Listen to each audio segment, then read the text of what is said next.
샬롬. 샬롬. 네. 자매님들과 함께 인사합시다. 사랑하고 축복합니다.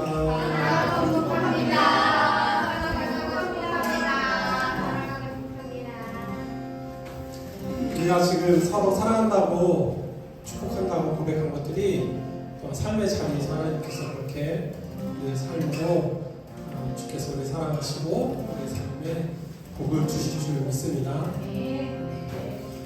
복을 이야기할 때 뭔가 되게 좀 쑥스럽고 그런 거 있죠. 어떻게 보면 이 복을 교회에서 이렇게 막 해도 되나 그런 생각이 들긴 하겠지만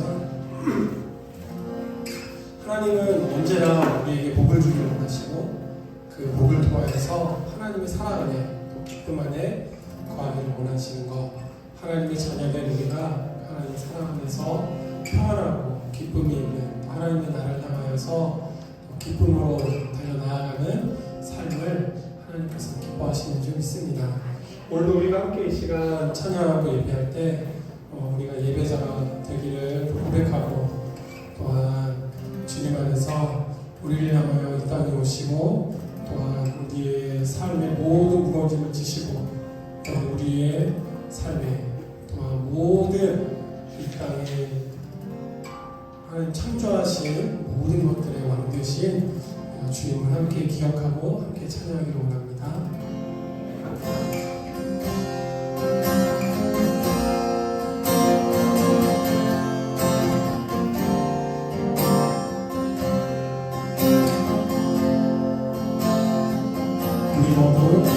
우리 모두 예배하는 자매여 온전히 영과 진리로 주를 예배하나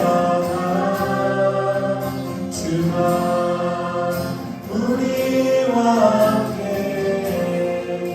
영원히 함께 하시고 마르지 않는 샘물로 우리 채우시니 우리 모두 예배하는 자매여 온전히 영과 진리로 주를 예배하나 주가 우리와 함께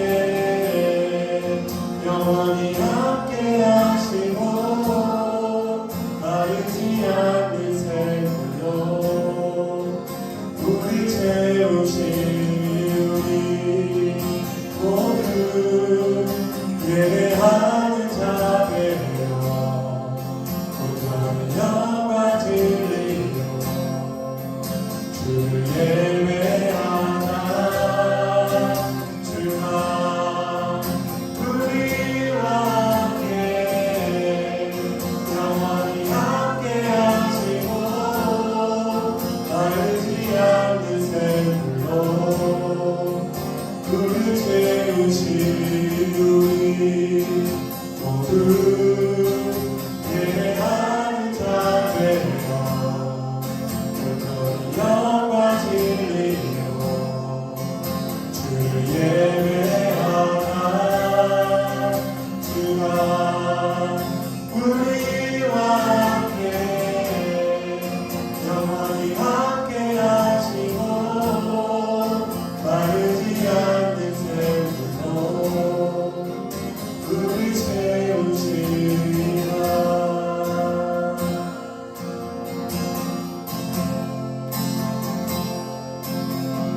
나는 내 마음을 버금이 그랬던 곳에서 다시 아버지를 만나고 주님 내 마음에 연약한 눈물의 끝에서 또 나를 안겨주시네. 다시 한번 하겠습니다.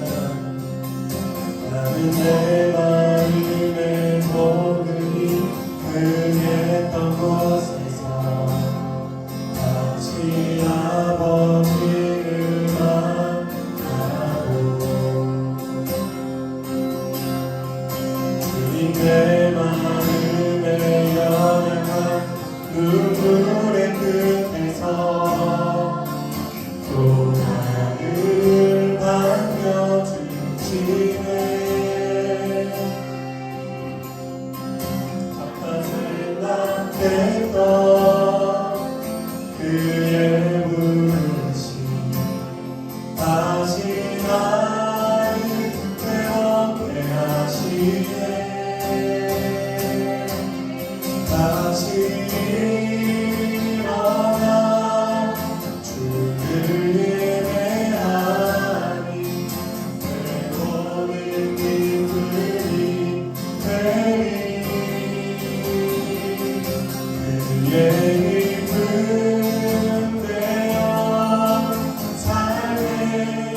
지켜주시네.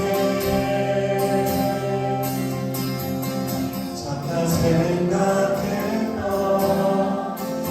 그의 부르심 다시 나를 괴롭게 하시네. 다시 일어나 주를 예배하니 내 모든 기쁨이 되리. 그의 기쁨 되어 삶의 모든 순간을 주께 나게요. 그의 다시 일어나 주를 예배하니 내 모든 기쁨이 되리. 그의 기쁨 되어 삶의 모든 순간을 주께 나아내요. 한번 더 해봅니다. 다시 일어나 주를 예배하니 내 모든 기쁨이 되리. 그의 기쁨 되어 삶의 모든 순간을 주께 나아내어 다시 일어나 주를 예배하니 내 모든 기쁨이 되리. 그의 기쁨 되어 삶의 모든 순간을 주께 나아내어 드리.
영원히 함께 하시네.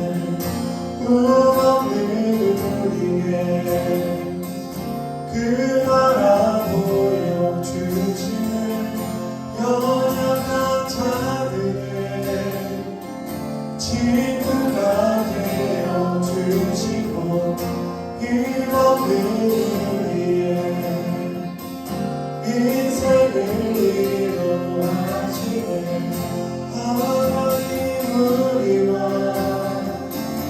영원히 함께 하시네. 꿈없는 우리에게 그 나라 보여주시네. 연약한 자들의 친구가 되어주시고 힘없는 우리의 인생을 위로하시네. 하나님 우리와 영원히 함께 하시네. 꿈없는 우리의 그 나라 보여주시네. 연약한 자들의 친구가 되어주시고 힘없는 우리의 인생을 위로하시네.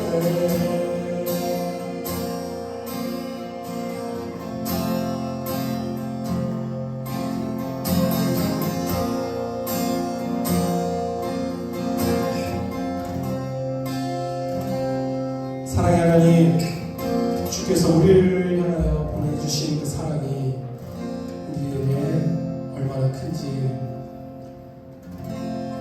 그 사랑을 우리가 깊이 깨달아 알고 그 사랑 앞에 반응하는 우리 주의 교회 가족들이 되기를 주님 시간 간절히 기도합니다. 우리가 이 시간 함께 모여 예배하는 것이 좋은 말과 혹은 위로가 되는 말을 듣기 위함이 아니라 우리를 사랑하시는 하나님의 사랑이 예수 그리스도를 통하여서 이 땅 가운데 나타났고, 또한 우리의 구원자 되시고 또 우리의 주인 되시고 우리의 왕 되신 주님이 다시 오셔서 우리의 모든 삶을 다스리시고, 또한 우리도 주와 함께 다스리는 하나님의 나라를 우리에게 허락하시는 줄 믿는 믿음을 주님 우리에게 허락하여 주시옵소서. 우리가 바라고 소망하는 것이 오직 우리를 향하여 사랑을 보내주신 하나님의 사랑이 있기를 원하고, 그 사랑에서 자유하고 좀 평안하기를 간절히 기도합니다. 우리의 삶에 가장 중요한 것이 무엇인지 오늘 우리가 더욱더 깊이 깨달아 알고, 또한 그 사랑에 반응하는 우리 주의 모든 가족들이 되게 하여 주시옵소서. 예수 그리스도의 이름으로 기도드렸습니다. 우리 자외 있는 분들과 함께 한 번 더 같이 인사하겠습니다. 하나님께서 우리를 사랑하십니다.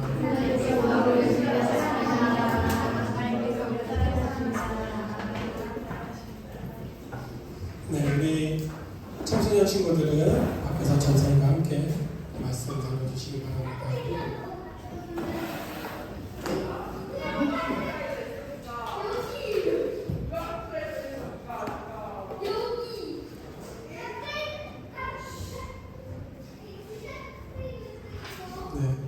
오늘 우리에게 주시는 하나님 아버지의 말씀은 로마서 1장 1절에서 4절 말씀입니다.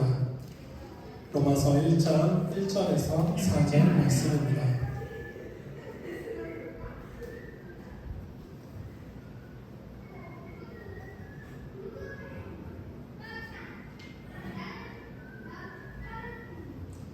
로마서 1장 1절에서 4절 말씀 다 찾으셨으면 함께 한 목소리로 읽도록 하겠습니다. 예수 그리스도의 종 바울은 사도로 부르심을 받아 하나님의 복음을 위하여 택정함을 입었으니 이 복음은 하나님이 선자들을 통하여 그의 아들에 관하여 성경에 미리 약속하신 것이라.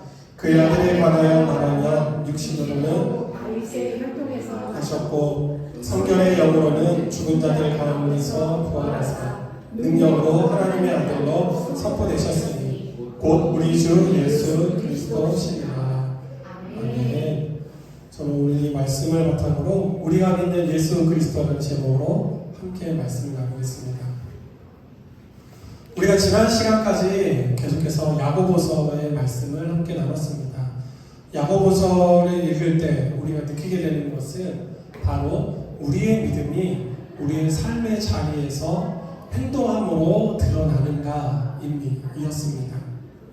그러다 보니까 우리가 그럼 무엇을 믿고 믿음이라는 걸 가지고 행동을 해야 하는가 라는 질문이 우리 앞에 들게 됩니다.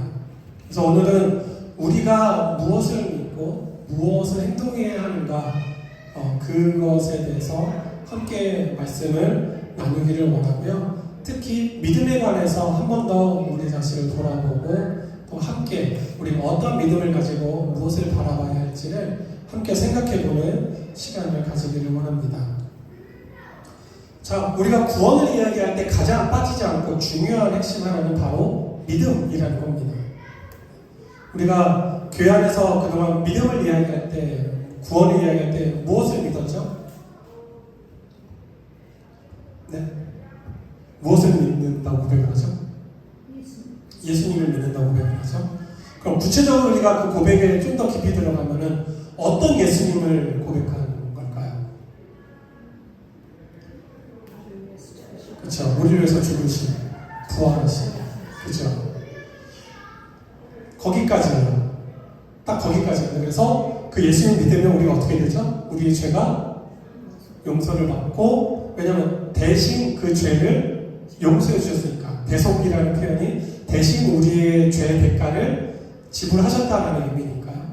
그러고 그 예수님 믿음을 통해서 우리의 모든 죽음으로부터 오는 모든 죄들을 예수님이 담당하셔서 우리가 하나님으로부터 하나님의 자녀됨, 그리고 나가서 의롭다 하심, 그리고 하나님의 자녀됨을 통해서 이 땅에 다시 오실 하나님의 나라를 성경은 이제 상속, 유업, 상속으로 받을 수 있다라는 표현을 쓰고 있죠. 뭐냐면 하나님의 나라 안에 갈 수 있는 권리가 주어졌다라는 것들을 우리가 예수 그리스도를 믿는 믿음을 고백함을 통해서 우리는 받았다라고 이야기를 합니다. 그 믿음에 대해서 오늘 같이 함께 이야기를 해볼 건데요. 이 믿음을 이야기할 때 중요한 건 이 믿음이라는 단어를 이야기할 때의 시대적 배경, 2000년 전의 시대의 배경과 지금 우리가 이해하는 이 믿음이라는 것과는 살짝 다른 부분이 있다는 것을 우리가 좀 이해를 해야 됩니다. 이 믿음이라는 그 헬라어로는 피스티스라고 이야기하는 이 믿음이라는 단어가 갖고 있는 의미는 단순하게 뭐 믿다, 신뢰하다 라는 단어에만 머물러 있지는 않습니다. 한 가지 더 뜻이 있는데 이 믿음이라는 그 당시의 단어가 갖고 있는 것은 어떤 대상을 향한 충성이라는 뜻도 가지고 있습니다. 오늘은 이 충성이라는 단어에서 오는 의미를 가지고 우리가 그동안 믿음이라고 이야기했던 것들을 조금 더 확장시켜서 우리의 삶에 적용을 해보도록 하겠습니다. 당시의 믿음을 이야기할 때는 우리가 지금 서로 상호 간에 어떤 믿음을 이야기하기보다는 그 시대가 갖고 있던 배경, 왕정시대고 통치하는 자가 있고 그 통치를 받는 대상이 있는 그 시대를 가지고 우리가 믿음을 이야기를 해야 됩니다. 그래서 쉽게 표현하자면 왕과 왕의 통치하에 있는 백성 간의 사이에 있는 관계에서 오는 이 믿음을 저는 오늘 이야기를 할 겁니다.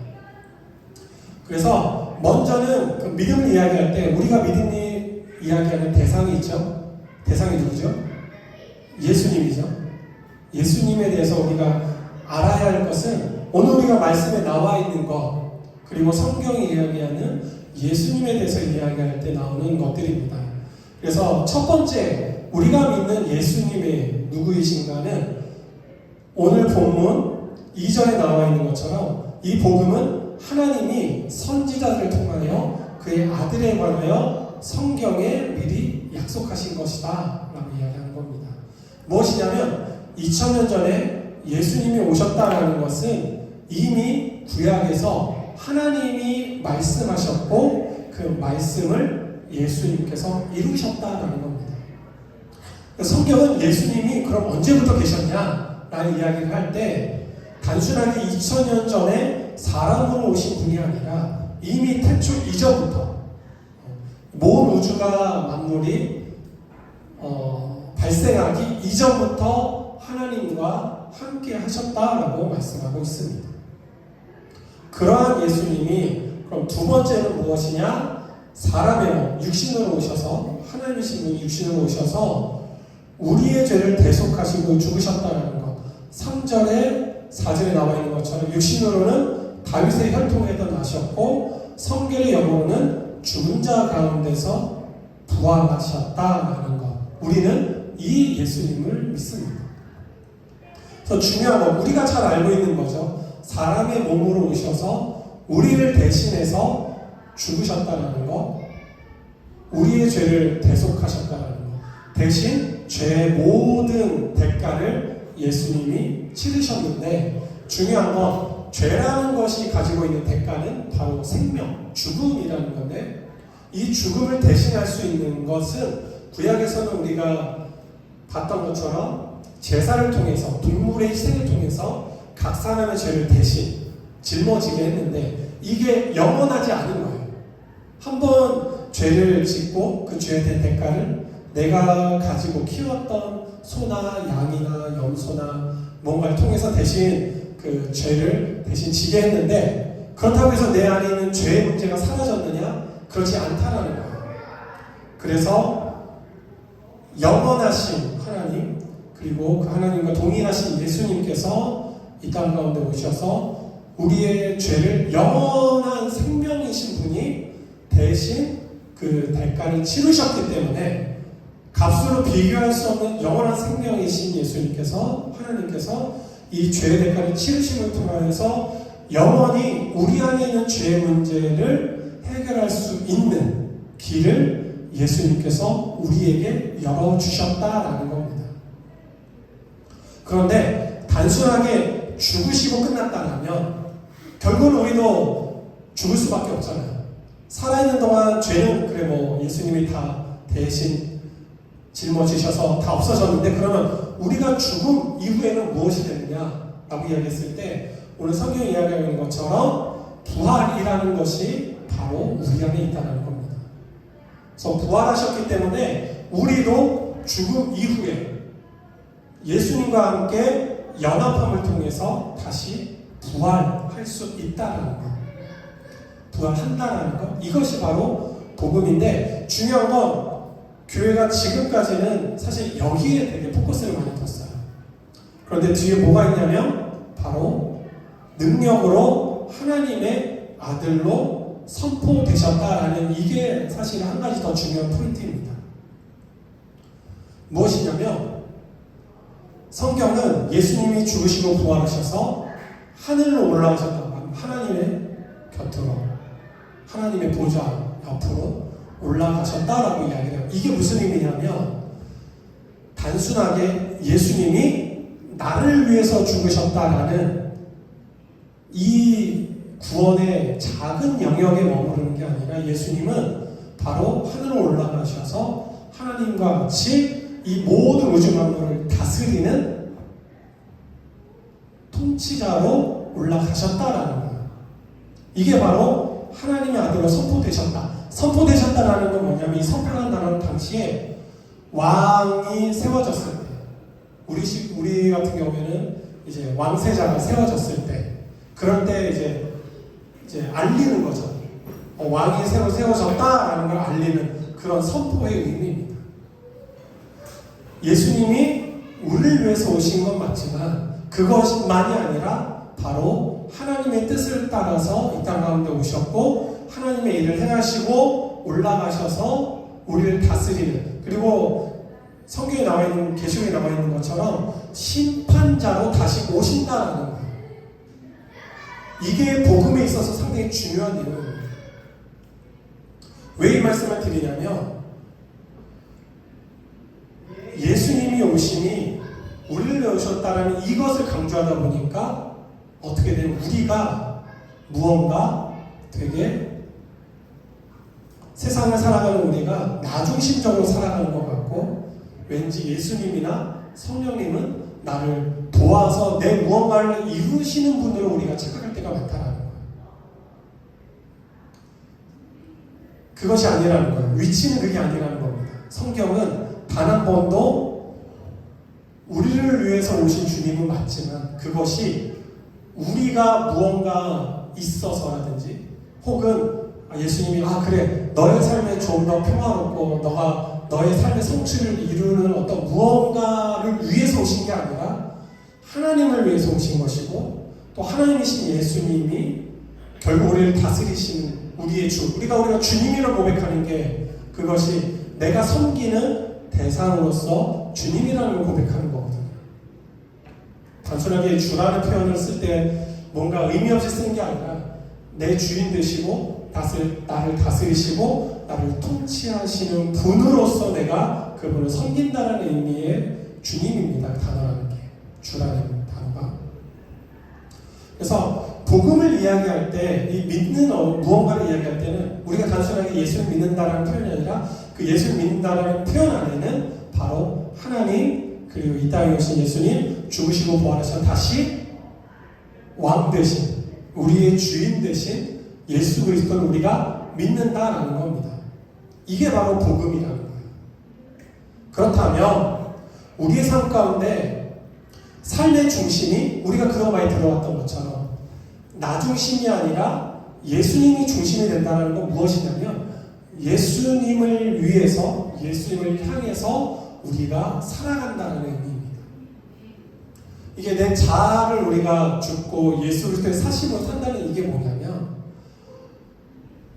내가 내 삶의 주인이고 내가 내 삶을 다스리는 통치자가 아니라 나는 예수 그리스도를 통하여서 이미 죽었고 성경이 기록하고 있는 것처럼 내 모든 정과 욕심을 십자가에 못 박았다라고 고백하는 것처럼 나는 죽었고 내 안에 예수님의 부활하심으로 그 예수님과 연합한 내가 예수님의 사심으로 내가 산다는 거예요.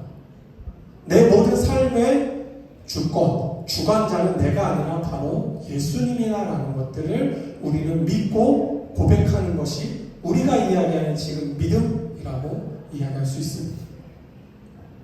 그러면 우리가 믿음은 입술로 고백하는 것 우리가 많이 들어봤잖아요. 마음으로 믿어 의에 이르고 입으로 시인하여 구원에 이른다라고 이야기했던 이야기는 뭡니까?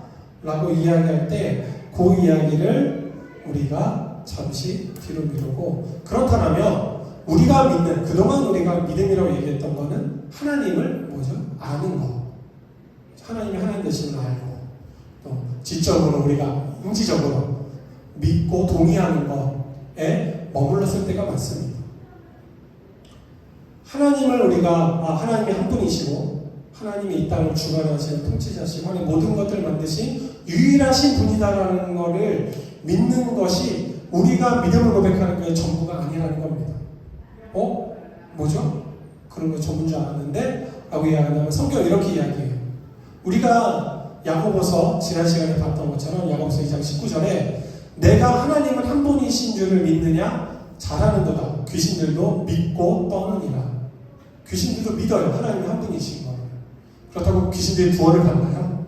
그건 아니죠. 전혀 다른 문제죠. 그건. 알고 지식적으로 알고 동의한다는 것이 우리의 믿음의 전부가 아니라는 겁니다. 우리는 그동안 교회에서 입으로 고백하는 겁니다. 그래서 처음 오신 분들이 가장 먼저 하는 게 뭐죠?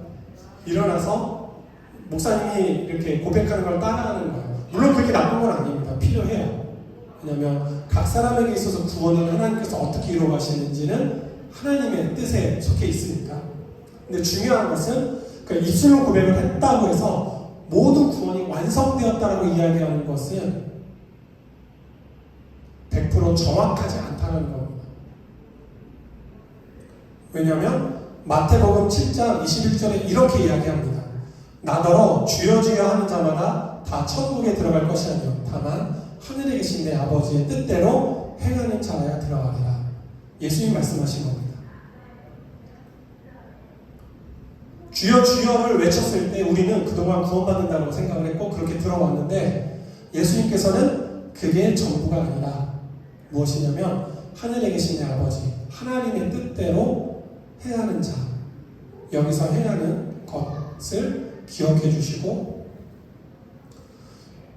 하나님의 말씀에 순종하려는 마음과 행함이 함께 이루어지는 것 이것이 믿음인데 그럼 이게 어떻게 하나가 될 수 있는가 라는 것들을 이야기할 때 표현하기 좋은 단어 물론 이 단어가 모든 구원을 다 포괄해서 이야기할 수는 없지만 지금 제가 말씀드리고자 하는 이 중요한 핵심을 표현하는 데 있어서는 상당히 의미가 있는 단어인데 바로 무엇이냐면 충성이라는 단어입니다. 자, 군대 갔다 온 우리 남성분들은 충성이라는 단어가 갖고 있는 의미를 알죠? 잘 알고 있죠? 누군가 내가 충성을 이야기한다는 것, 그 대상을 위한 대상 나에게 명령하는 것들을 내가 온전히 따르겠다라는 것. 물론 때로는 마음에 와닿지 않아도 따르겠지만 사실은 충성이라는 단어가 갖고 있는 것은 마음까지도 포함하는, 마음을 다해서 내가 따르겠다라는, 순종하겠다라는 의지를 가지고 있는 단어가 바로 충성이라는 단어입니다. 이 충성이라는 단어와 이 시대 안에서 2000년 전의 시대 안에서 믿음, 아까 얘기했던 헬라어로 피스티스라는 단어가 갖고 있는 의미가 되게 유사합니다. 본질에 상당히 가까워요. 그렇다고 해서 충성이 모든 구원을 다 설명할 수 있는 단어는 아닙니다. 하지만 우리가 그동안 간과하고 그동안 놓칠 수 있었던 구원과 믿음에 대해서는 이 단어가 가지고 있는 의미가 상당히 우리에게 깊이 와닿을 수 있습니다. 제가 고민했던 게 그런 거예요. 저는 어렸을 때부터 신앙생활을 교회에서 해왔습니다. 저기 있는 저 세 아이들도 똑같아요. 무엇이 가장 큰 고민이냐면 오히려 믿지 않다가 믿음 안에 오신 분들, 하나님의 뭔가 은혜를 경험하신 분들과 다른 건 뭐냐면 이게 너무 익숙해요. 교회와 신앙이 매우 익숙합니다. 그러다 보니까 뭐냐면 내가 지금 고백하는 것이 과연 올바른 믿음인가에 대한 질문을 늘 항상 해왔어요. 제가 고등학교 때까지 들었던, 교회에서 들었던 신앙은 뭐냐면 네가 예수를 고백하면 구원 받는다입니다. 이게 제 삶 안에서 고민하고 갈등하고 힘들었던 때가 뭐냐면 바로 제가 대학생 때 제 삶의 모습과 제 주일의 모습이 너무나도 괴리가 심했던 그때 되게 많이 고민했어요. 왜냐면 일주일의 삶은 학교에서 제대로 공부도 안 하고 애들이랑 술 마시러 다니고 놀고 주일에 와서 근데 성가대를 하면서 찬양을 하니까 이게 뭐 하는 거지 싶은 거죠. 그래서 주일날도 되게 많이 회개기도 엄청 했어요. 하나님 막 또 술 잔뜩 먹고 또 와가지고 이거 분명히 좋지 않다라는 걸 아는데 경험해보니까 너무 좋고 근데 교회 와서는 이건 아닌 것 같고 그러니까 회개기도를 하고 막 기도하는데 뭔가 시원하진 않아요. 어쨌든 근데 고백했으니까 회개하고 입술로 고백하고 또 예수님의 이름으로 기도하니까 그래 용서 받았겠지? 라는 이 굴레가 제 삶 안에서 2년 넘게 계속 반복이 되는 거예요. 사람이 이게 계속 반복이 되면 어떤 일이 생기냐면 이제는 무감각해지기 시작합니다. 찬양을 해도 이게 내가 제대로 하는 건가? 의문이 들어요. 뭔가 그래 계속 교회에서는 설교할 때마다 네 입술로 회개하고 마음으로 믿으면 구원 받는다 얘기하는데 아니 구원받은 삶이면 뭔가 좀 그래도 구원받은 삶다워야 되잖아요. 근데 일상은 항상 변함이 없고 교회에서는 그냥 입술로 고백하면 다 된다고 하고 이 갈등이 제가 신학을 하기 전까지도 계속됐습니다. 근데 제가 신학을 공부하고 말씀을 더 깊이 공부하면서 깨달은 건 뭐냐면 입술의 고백이 내 신앙의 전부가 아니다라는 걸 알았습니다. 그렇다고 그러면 행동해야만 구원을 얻느냐? 그것도 아니에요. 뭐 어쩌라는 거야. 그 얘기가 당연히 나오잖아요. 근데 성경이 이야기하는 행위라는 것은 뭐냐면 구체적으로 구약에서 이야기하고 있는 율법의 행위입니다. 이런 율법, 구약에 있어서 하나님이 지키라고 했던 이 율법을 행동함으로 구원을 얻는가라는 것과 지금 말씀드린 것처럼 예수님께 우리가 믿음을 드리는 것, 충성을 드리는 것은 다른 거예요. 믿음으로부터 오는 충성, 하나님의 뜻대로 행하고자 하는 믿음 안에서 오는 그 충성을 예수님께 드리는 것, 이것이 바로 구원에 이르는 것이라고 말씀을 드리고 싶습니다. 그러면 마음으로 믿고 입으로 시인해서 구원을 얻는다고 하는 이건 뭐냐? 로마서 10장 10절에 이렇게 이야기하고 있죠. 사람이 마음으로 믿어 의에 이르고 입으로 시인하여 구원에 이르느니라. 그럼 여기서 이야기하는 이것은 무엇인가? 사람이 마음으로 믿습니다. 이 믿는다는 단어도 똑같이 헬라어로 피스티스예요. 그럼 바꿔 이야기하자면 마음으로 믿어 충성하는 것. 그럼 이 표현을 여러분들이 이해하기 조금 더 쉬운 표현으로 뭐냐면 사람이 마음으로 믿어 순종하고 라는 표현을 쓸 수 있습니다. 이러면 조금 더 이해하기 쉬우시죠? 마음으로 믿어 순종하고 순종함으로 의에 이르고 입으로 시인한다는 이 표현이 뭐냐면 이 당시에 로마의 통치자 카이사르를 주라고 고백하는 것. 이것이 그 당시에, 왜냐하면 그 당시에 이 가이사랴, 성경에 가이사라고 되어 있죠. 카이사르를 신으로서 추앙해서 이 신으로 추앙의 카이사르를 주로 고백하게 하는 것이 그 당시에 로마 식민지 안에서 일어났던 일입니다. 그러면 여기서 그리스도인과 로마를 따른 사람을 구분지을 수 있는 방법이 하나 있었던 게 뭐냐면 바로 가이사가 주라고 했을 때 믿는 사람들은 그 고백을 못하잖아요. 그러면 그리스도가 주인이다라고 고백하면 잡아가는 거예요. 그럼 여기서 입으로 시인한다는 표현은 뭐냐면 내가 누군가에게 공개적으로 예수를 나의 주라고 고백하는 것. 그것은 무엇이냐면 공개적으로 내가 죽을 수 있는 로마의 카이사르를 주로 고백하는 게 아니라 예수를 주로 고백한다는 걸 공식적으로 선언한다는 의미입니다. 단순하게 우리가 그냥 예수님이 나의 주님이신다라는 표현이 아니라 이것은 믿음이 동반되지 않으면 할 수 없는 고백.